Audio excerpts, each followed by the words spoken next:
As we go through the strategies and tactics in this course, I want you to think about the cost of developing your personal brand.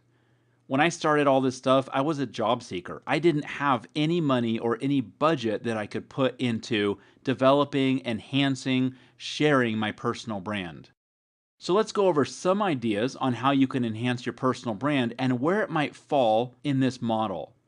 As we go right on the x-axis, we're increasing the cost. As we go higher on the y-axis, we're increasing the amount of effort that we need to put into something. Here are some examples of where specific tactics might fall in this model.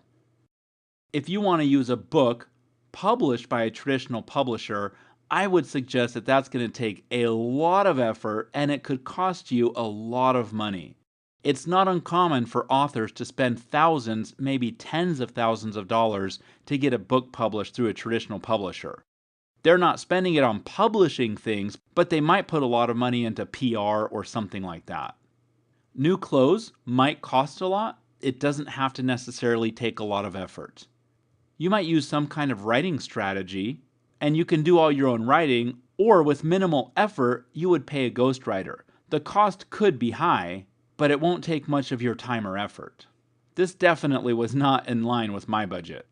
I've read about a number of campaigns where people will advertise themselves when they're in transition through LinkedIn ads or Facebook ads. Again, it's not going to take much effort to do something like this, but you'll spend money out of pocket. The last I heard, there was a minimum spend of $10 a day for LinkedIn ads. If you decide to go on the speaking circuit or start public speaking, it's not going to cost much, but it will take some effort. Same thing with writing a professional blog.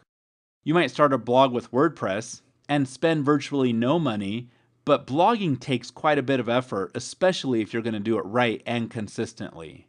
You could have a social blitz strategy where you're putting a lot of information on the right social networks. Again, not much money, but a lot of time and effort. You could write a short ebook and self-publish, which is very different than writing a book that a publisher would want to pick up.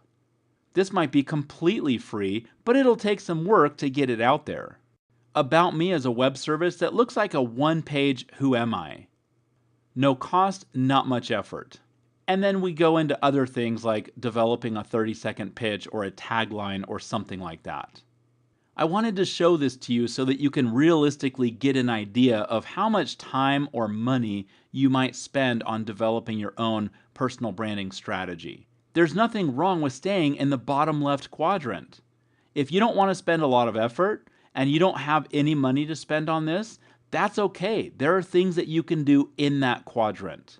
If you have plenty of money and you don't want to spend much time, maybe you're looking at things that are over on the right side of the screen. Whatever your circumstances are right now, there are things that you should be able to do to help enhance and communicate your personal brand.